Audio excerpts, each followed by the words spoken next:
Bonjour tout le monde, bienvenue sur cette chaîne pour une nouvelle chronique astro. Comme toujours, c'est un plaisir pour moi de vous retrouver. Je m'appelle Stéphanie et cette semaine, non seulement je vais vous parler de la prochaine nouvelle lune, mais en plus je vais aussi vous parler de la pleine lune suivante. Parce que oui, j'ai décidé de changer un petit peu le format de cette chronique, tout simplement parce que j'ai besoin de me libérer un petit peu de temps momentanément pendant quelques mois pour mener de front plusieurs projets. Alors, je m'organise pour pouvoir tout faire. Du coup, au lieu de 2 chroniques par mois, je n'en ferai plus qu'une seule, mais plus complète. Et je pense que ça peut être très intéressant d'avoir une vue d'ensemble comme ça d'une lunaison entière. Alors du coup, c'est parti. Commençons par la prochaine pleine lune qui aura lieu dans le signe du Sagittaire le mardi 26 novembre prochain à 16h05 heure de Paris.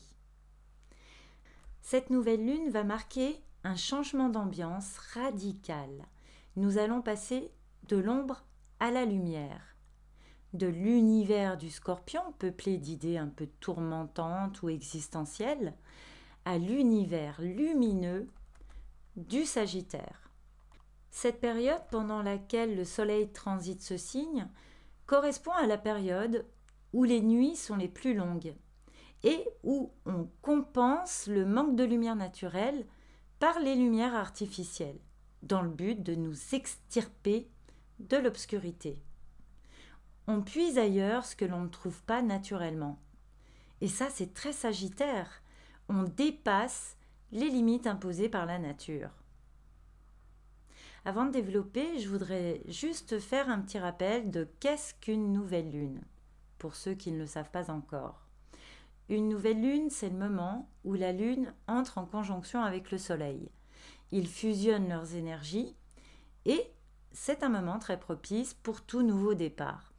En tout cas, c'est le point de départ du nouveau cycle lunaire. L'énergie lunaire joue sur nos émotions, notre humeur, notre inconscient et l'énergie solaire oriente directement notre volonté, nos besoins, notre conscience. Ces deux énergies fusionnent et se rechargent l'une et l'autre. L'inconscient se met en phase avec notre conscience. Et c'est ça qui est en soi très créatif, puisque l'intention se joint au raisonnement. La Lune et le Soleil activent le signe dans lequel se passe cette rencontre, et en l'occurrence le Sagittaire, qui est en analogie avec le 9e signe du zodiaque. Et qu'est-ce que le Sagittaire symbolise ? Eh bien, la volonté de s'élever, d'évoluer, de viser loin et de tout faire pour atteindre ce lointain. C'est une très belle nouvelle lune qui nous arrive parce qu'elle nous invite à poser des intentions ambitieuses et nous donne l'énergie d'arriver à nos fins. Car oui, quand on formule des intentions au moment d'une nouvelle lune, on les conscientise et du coup, elles ont ainsi plus de chances de se réaliser. Et cette nouvelle lune est importante car elle est la dernière nouvelle lune dans le signe du Sagittaire avec la présence de Jupiter dans son signe, dans son domicile. La prochaine aura lieu dans 12 ans.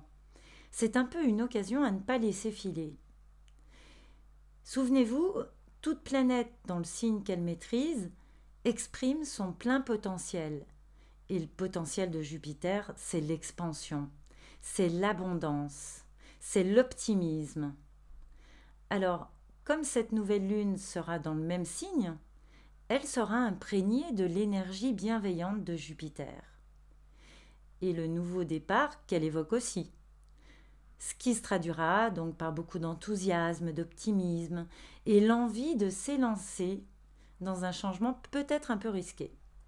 Et ça peut être d'autant plus positif qu'en plus Vénus, la planète du bien-être, de l'harmonie et de l'amour, est toute proche de Jupiter.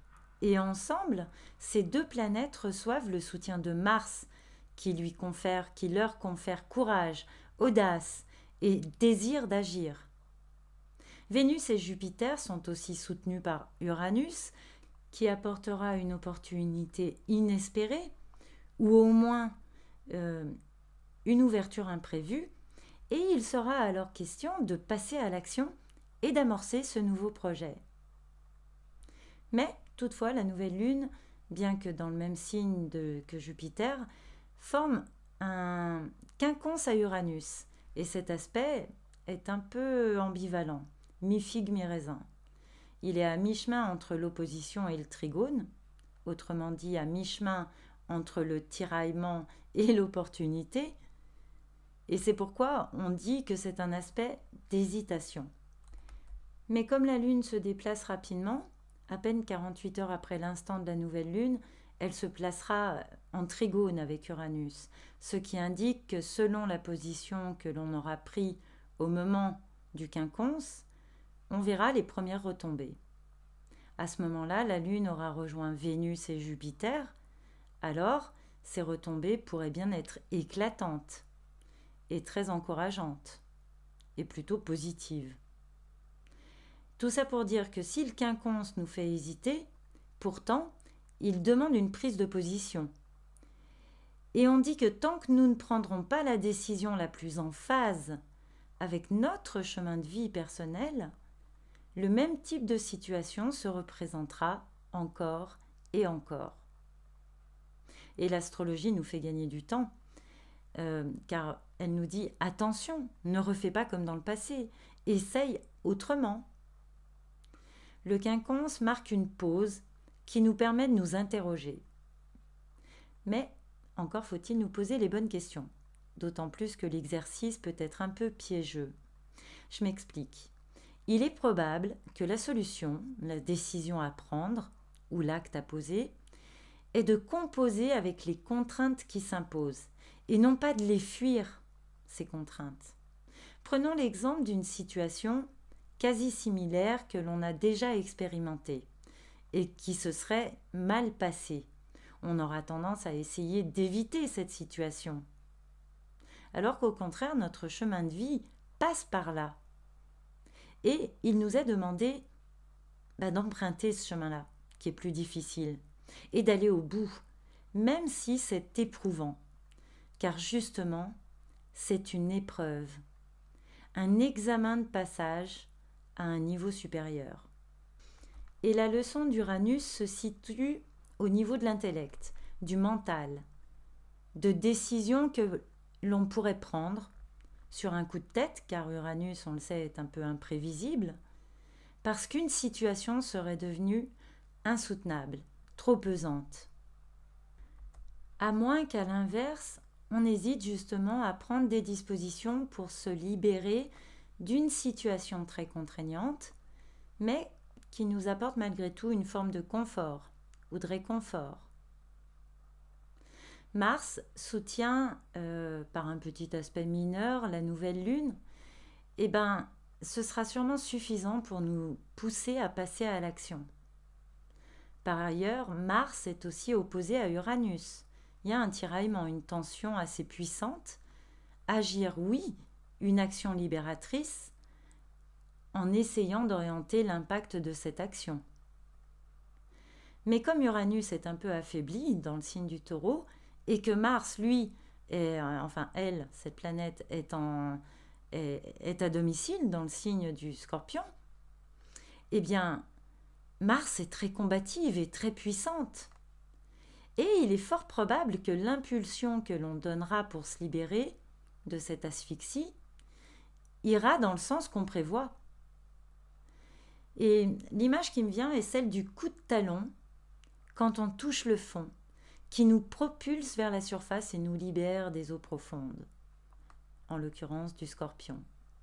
On peut avoir à réagir de façon instinctive, quasi réflexe, ce qui peut indiquer une situation d'urgence aussi, où l'on devra agir avec sang-froid et rapidité, sans paniquer, avec le contrôle de soi-même, autre symbole du signe du Scorpion. Mercure, planète de l'intellect, enfin repassé en mode direct, est aussi dans le Scorpion. Et comme il est assez proche de Mars, les deux énergies se mêlent en une conjonction un peu large, ce qui confirme qu'il est question d'avoir une réflexion constructive, de prendre des décisions courageuses. Peut-être un brin destructrice en Scorpion, donc on pourrait mettre un terme à une situation, s'en extraire, puisque parallèlement, la nouvelle lune en Sagittaire parle de vérité même éclatante. Le rôle de Vénus aussi sera assez important, puisque déjà du fait de sa proximité à Jupiter, mais aussi parce qu'au moment précis de la nouvelle lune, elle fera son entrée dans le signe du Capricorne à 0 degré. Et le degré 0 est un degré chargé de tout le potentiel de la planète dans un signe. Et elle aussi contribuera à ce changement d'ambiance. Elle aura croisé Jupiter quelques jours plus tôt et se sera donc chargée de la pureté des intentions de Jupiter. En fait, elle aura tout juste entamé elle-même un nouveau cycle avec Jupiter, puisque comme chaque conjonction entre deux planètes, eh bien, ça marque le démarrage d'un nouveau cycle. Et Vénus sera donc gonflée à bloc d'amour débordant, d'envie d'être en harmonie dans le meilleur des mondes, d'optimisme, de bienveillance, voilà. Et en entrant à 0 degré dans le signe du Capricorne, elle est déterminée à être sérieuse pour atteindre cet idéal élevé. Vénus dans ce signe est plus fine bouche, elle ne dévoile pas ses sentiments facilement, d'ailleurs elle est plutôt froide, elle n'est pas démonstrative on va dire, mais elle est opiniâtre et concentrée. Elle cherche à stabiliser, à s'ancrer, et cela nous permettra de nous recentrer sur ce qui nous est précieux. Et Jupiter, toujours très proche, amplifie encore ce sentiment en l'enrichissant de quelque chose en plus de l'ordre du sacré.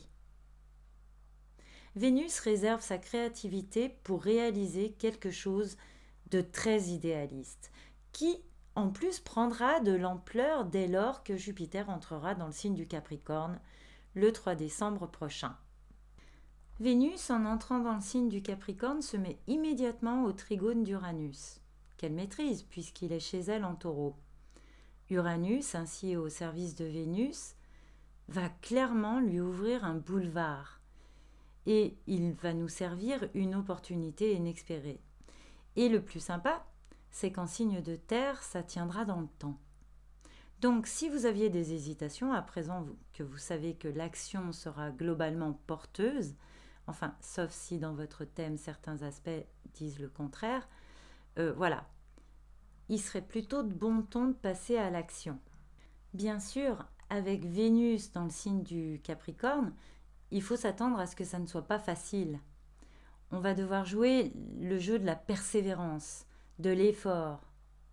Mais quand on sait qu'à la clé ce sera bon ou lucratif, et surtout que ça nous rapprochera d'un idéal, eh ben c'est motivant. Vénus en Capricorne nous rend particulièrement patients et déterminés. Et tant mieux car Uranus et Mars parlent d'impatience, de précipitation et de risque d'accident. Alors le plus simple, c'est d'accepter que ce que l'on veut n'est pas facile à obtenir et d'utiliser l'énergie martienne, c'est-à-dire le courage pour avancer. Ce qui peut aussi vouloir dire qu'une situation périlleuse peut se présenter et que l'on aura de toute façon à faire preuve de courage. Mars formera un joli aspect à Vénus, ce qui nous rendra plus conquérants, moins sensibles, moins fragiles. Sur le plan des sentiments, certains pourraient bien se jeter à l'eau et déclarer leur flamme sous de tels auspices. Et oui, ça concorde. Le Sagittaire symbolisant le feu intérieur jaillissant, déclarer sa flamme est parfaitement de circonstance.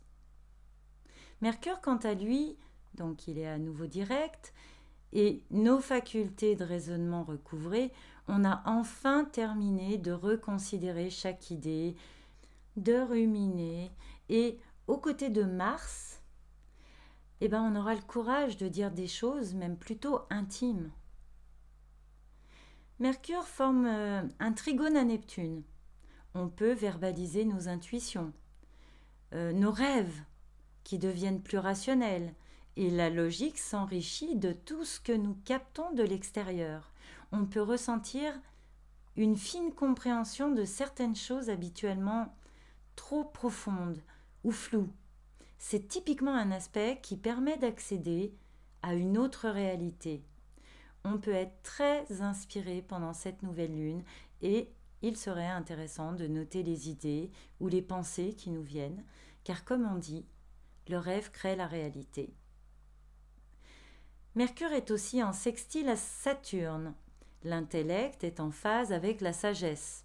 On comprend qu'il est nécessaire de passer par quelques frustrations pour ensuite en tirer plus de profit. Cet aspect peut aussi donner de la froideur dans les échanges qui sont paradoxalement dépassionnés et expéditifs. Oui, il y a un paradoxe entre le côté enflammé de Vénus, la sentimentale, enfin enflammée en Capricorne, pas tant que ça d'ailleurs, plutôt avec le Sagittaire, et Mercure, le cartésien, résigné à en finir avec ce bouillonnement intérieur qu'il saura aborder avec froideur, avec l'aide de Saturne. Saturne et Pluton, justement, se rapprochent tout doucement et forment toujours ce joli sextile à Neptune. Certains rêves prennent forme. Et ça, Mercure le capte bien. On arrive à voir où tout ça nous mènera.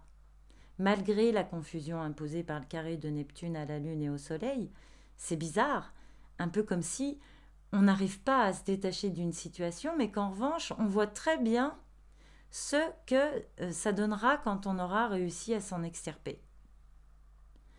Sur le plan des éléments, c'est l'élément Terre qui prédomine avec 4 planètes dans des signes de cet élément, ce qui indique des événements concrets, visibles, enfin, si événements il y a.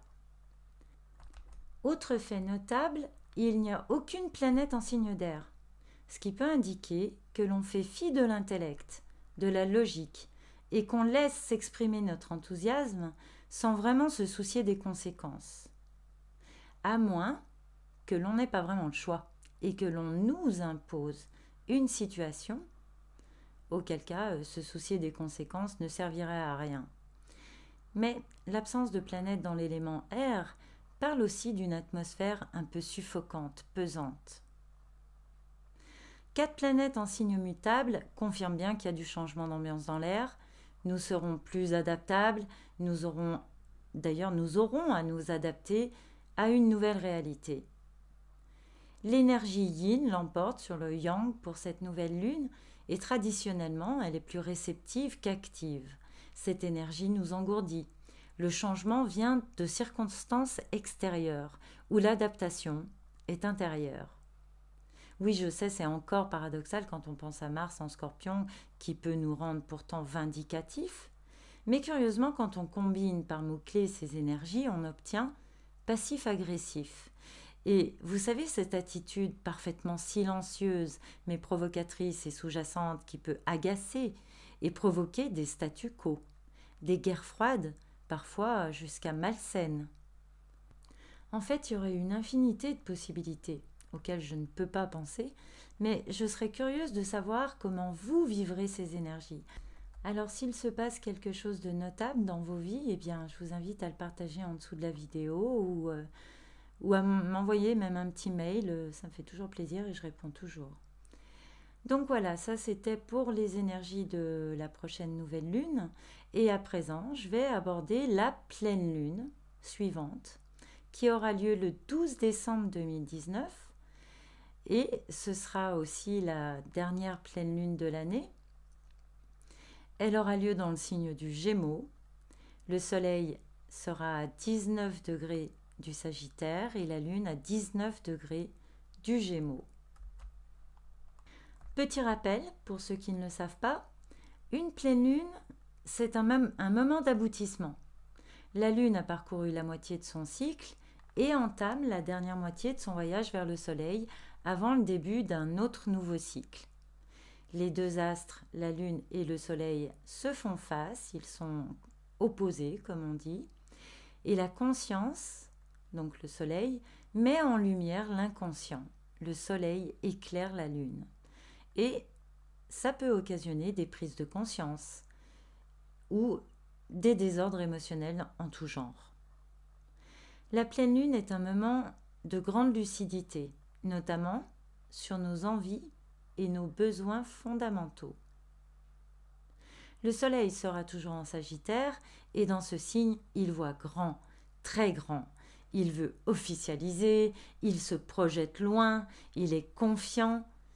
Mais avec la lune en Gémeaux, elle aura tendance à papillonner dans ce signe, à s'éparpiller. Elle aura envie de choses multiples, de légèreté, de bouger, de voir du monde. Et du coup, des tensions pourraient naître entre notre conscience et notre inconscient, entre nos envies et nos besoins. Parce que ce n'est pas comme ça, en papillonnant, que l'on pourra aller loin. Du moins, si vous voulez, notre inconscient a envie de papillonner, mais notre conscience a envie de se fixer des objectifs ambitieux. Et donc, on pourrait ressentir des tensions intérieures. Comment rester focalisé sur un objectif quand autour de nous il se passe plein de choses et que en plus on pourrait être très sollicité pendant cette période, puisqu'en plus on approche des fêtes de Noël. Cette pleine lune, qui est donc une opposition, forme au même moment un carré T avec Neptune. Et dès lors que Neptune est activé, et c'est d'autant plus vrai en aspect de tension, on ressent une très grande confusion. Il peut y avoir une perte du sens des réalités, volontairement ou non. Donc d'une part, on aura la lune dans ce signe un peu volatile du Gémeaux. On pourrait être sollicité de tous les côtés, être entraîné dans un tourbillon de contact, de petits déplacements. Le Gémeaux, c'est aussi un signe dans lequel on a envie de s'amuser, un peu comme des enfants insouciants. D'autre part, le soleil dans le signe de feu du Sagittaire nous transforme sensiblement en aventuriers conquérants, avec des objectifs assez précis et plutôt élevés. Heureusement, l'air et le feu sont des éléments compatibles, même s'il y a en tension, en opposition, une crise, la crise est quand même constructive. Mais attention, entre l'air et le feu, ça peut vite devenir explosif. La chaleur monte et la vapeur aussi. Et avec le carré de Neptune, le feu attisé par l'air chauffe l'atmosphère, réchauffe l'eau qui s'évapore et forme la brume, le brouillard. Ce qui peut se traduire pour la Lune en une sorte de fuite dans l'éparpillement, de dispersion totale, de dispersion émotionnelle. On ne sera pas d'humeur à nous focaliser sur des sujets trop sérieux ou trop contraignants. Et pour le Soleil en Sagittaire, il idéalise tellement l'avenir, il se projette tellement loin qu'il ne se préoccupe pas des petits détails au moment présent, qui pourtant, on le sait tous, ont leur importance. Donc l'ambiance de cette pleine lune en Gémeaux du 12 décembre sera confuse, étrange et ambiguë. En fait, nous risquons bien d'être totalement dans le brouillard et de manquer totalement d'objectivité. Il pourrait bien flotter dans l'air comme un parfum d'irréel. Mais maintenant qu'on est prévenu, tâchons d'être vigilants et de nous reconnecter à la réalité si possible. Bien sûr, il faudra quand même être attentif ou faire attention aux abus d'alcool, de psychotropes, etc., etc. Au moment de cette pleine lune, la Lune formera un quinconce à Vénus, Saturne et Pluton. Il est question d'une action à mener, d'une décision à prendre. On a attendu, repoussé, mais là c'est le moment. Et le quinconce, comme nous l'avons vu pour la nouvelle Lune, c'est un aspect d'hésitation. On hésite donc.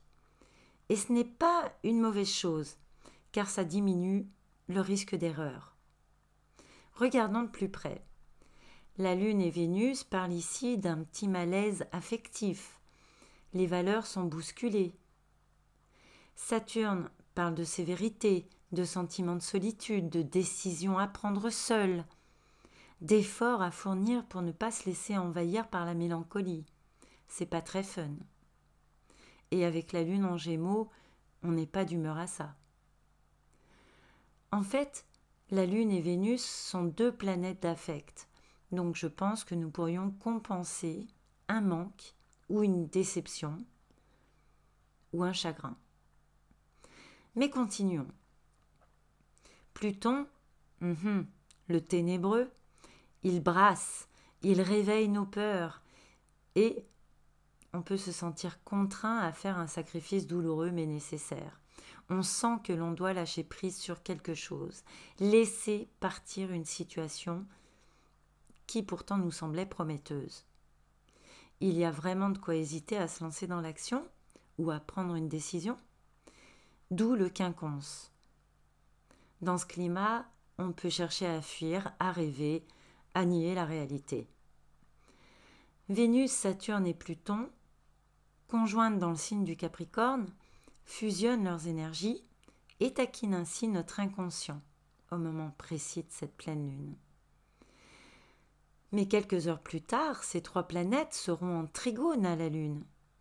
Donc relativisons, ces ressentis sont très momentanés, même si traditionnellement la pleine lune donne le ton pour les 15 jours suivants. Le Soleil, pour sa part, échange de jolis aspects avec ces 3 planètes, Vénus, Saturne et Pluton. Certes des aspects mineurs, mais très puissants et sympathiques. La compréhension de la nécessité de faire preuve de rigueur atténue la pénibilité. Ça nous aide à faire les efforts demandés. Le Soleil forme aussi un aspect mineur de tension avec Uranus, ce qui indique quand même qu'il y a un risque de perte de contrôle ou de situation hasardeuse, mais libératrice. Mercure, le maître de cette pleine lune, est entré en Sagittaire, et dans ce signe, il a la réputation de dire la vérité, toute la vérité, rien que la vérité. Et c'est tout un programme. Il forme des aspects de tension, mineurs, sans trop d'importance, mais quand même, à Vénus, Saturne et Pluton, et à Uranus aussi. Toutes ces vérités ne plairont pas à tout le monde, et les mots, parfois froids et destructeurs, pourraient avoir des répercussions sur le long terme. Mais tout ça pourrait bien nous libérer d'un sacré poids. Passons enfin à une bonne nouvelle. Jupiter forme un vrai bel aspect majeur à Uranus, un trigone. Et cet aspect amènera envers et contre tout beaucoup d'optimisme, surtout si dans cette période Sagittaire, il est question d'innover, d'accélérer, de fertiliser une terre laissée en friche par cette triple conjonction. Enfin, quadruple d'ailleurs, si on tient compte aussi d'une sud qui se trouve quand même dans le Capricorne, même s'il est un peu éloigné. On pourrait bien recevoir une aide providentielle avec ce trigone, sous la forme d'une opportunité ou d'une heureuse coïncidence. On pourrait trouver une issue très favorable à une problématique. Et c'est pas tout. Cette triple ou quadruple conjonction dans le Capricorne est aussi agréablement reliée à Mars et à Neptune. Avec Mars, on gagne en courage, en audace, en volonté. Et avec Neptune, notre imagination créatrice est décuplée, voire illimitée. C'est presque un coup de baguette magique. Cette terre en friche devient notre terrain de jeu, nous inspire et on se prend à rêver que finalement tout est possible. Et Vénus, en tant que maîtresse du Taureau, pourra compter sur l'aide d'Uranus qui se met à son service pour amener des petites synchronicités, des petits hasards comme ça qui font bien les choses, même si parfois ils peuvent être un peu déconcertants, car on parle quand même d'Uranus. Sur le plan des éléments, la Terre domine toujours. Donc si événements il y a pendant cette période, ils seront visibles et bien concrets. L'énergie yin est toujours dominante, la réflexion est plus favorisée que l'action, et l'action est plus intérieure et vient de l'extérieur. Enfin, il y a ex aequo 4 planètes en signes cardinaux et 4 planètes en signes mutables. Ce qui signifie que non seulement nous nous adapterons, mais en plus nous accompagnerons le changement. Et c'est bien la meilleure façon, la moins pénible de vivre les changements. Voilà, c'est terminé pour aujourd'hui. J'espère que ce nouveau format vous plaît. Chronique Astro, donc c'est fini pour aujourd'hui. Je vous donne rendez-vous dans un mois pour la nouvelle lune en Capricorne, le 26 décembre prochain. Et d'ici là, je vous souhaite de très très belles lunaisons. Merci pour vos likes, pour vos partages et vos abonnements. À très vite. Bye bye.